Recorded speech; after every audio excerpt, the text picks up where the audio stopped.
Doctor Nirupama అండి, dermatology professor Ashram medical college. ఇప్పుడు మనం సోరియాసిస్ గురించి తెలుసుకుందాం. ఈ సోరియాసిస్ అనేది మనకి పొలుసు రాలే జబ్బు కింద అందరికీ తెలుసు. ఈ వ్యాధి మనకి డాండ్రఫ్ కింద మనం అనుకుంటూ ఉంటాం. ఒకవేళ తలలో ఉంటే అరిచేతులు అరికాళ్ళల్లో చాలామంది ఈ పొలుసు రాలేతనం పగుళ్ళలా కనబడుతూ ఉంటుంది. దాన్ని చాలామంది ఎగ్జిమా అనుకుంటూ ఉంటారు. ఒళ్ళంతా అంటే 90% బాడీ సర్ఫేస్ ఏరియా ఇన్వాల్వ్ అయితే కనుక ఎరిథ్రోడర్మా కింద నిర్ధారిస్తూ ఉంటాము. ఈ సోరియాసిస్ అనేది కూడా దీర్ఘకాలిక వ్యాధి అన్నమాట. ఇది ఎస్పెషల్లీ మనకు స్ట్రెస్ ఎక్కువ అయినప్పుడు కానీ, వింటర్లో కానీ, కొన్ని రకాల బీపీ ట్యాబ్లెట్లు వేసుకోవడం వలన, కొన్ని రకాల నిప్పుల బిళ్ళలు వేసుకోవడం వలన ఎక్కువ అవుతూ ఉంటుంది.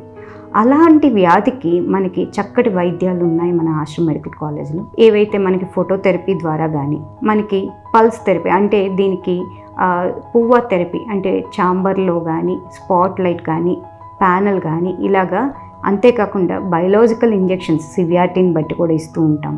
ఇలాంటి వారు చిన్న టిప్ ఏంటంటే మనకి ఇంట్లో అందరికీ అవైలబుల్ అయ్యేది కొబ్బరి నూనె ఉంటుంది.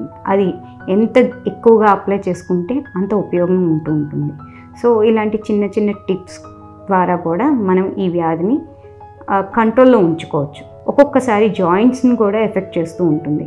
అంటే చాలామంది ఇది రుమటాయిడ్ ఆర్థరైటిస్ అనుకుంటూ ఉంటారు. ఎటువంటి ఇబ్బంది ఎంత సివియర్గా ఉంది అనేది కూడా మనం అసెస్మెంట్ చేసుకొని ట్రీట్మెంట్ చేయాలి. దీనికి కొన్నిసార్లు చిన్న ఆయింట్మెంట్తో తగ్గిపోవచ్చు, ఒక్కొక్కసారి పెద్ద పెద్ద ఇంజెక్షన్లు ఇవ్వచ్చు. సో ఈ సోరియాసిస్ ఉన్నవాళ్ళు ఎలా ట్రీట్మెంట్ తీసుకుంటే ఉపయోగపడుతుంది అనేది డాక్టర్ని సంప్రదించాలి. ఇలాంటి వాళ్ళు తీసుకోవాల్సిన జాగ్రత్తలు ఎటువంటి దెబ్బలు తగలకుండా చూసుకోవాలి. అన్ని రకాల ఆహార పదార్థాలు చక్కగా తీసుకోవచ్చు. ఎండలో ఎక్కువ ఎక్స్పోజర్ కూడా ఉండకూడదు, ఎక్కువ స్ట్రెస్ అవ్వకూడదు.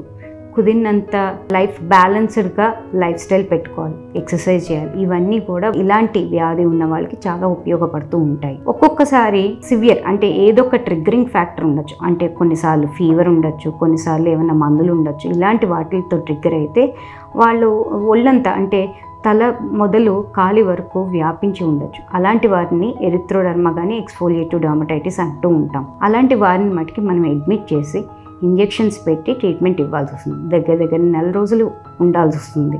సో ఇలాంటి టైంలో నెగ్లెక్ట్ చేస్తే మళ్ళీ ప్రాణాపాయం ఉండే పరిస్థితి కలగచ్చు. ఈ జబ్బు మనకి జాయింట్స్కే కాకుండా ఒక్కొక్కసారి గుండెకి, లివర్కి ఇలాంటి కూడా హాని జరిగించవచ్చు. ఒక్కసారి ఇదే మందు పెడుతున్నారు కదా అని సొంత వైద్యం చేసుకుంటూ ఉంటారు. అలా చేసుకున్న టైంలో ఆ మందుల వలన కూడా కిడ్నీ కానీ, లివర్ కానీ ఎఫెక్ట్ అయ్యే అవకాశం ఉంటుంది.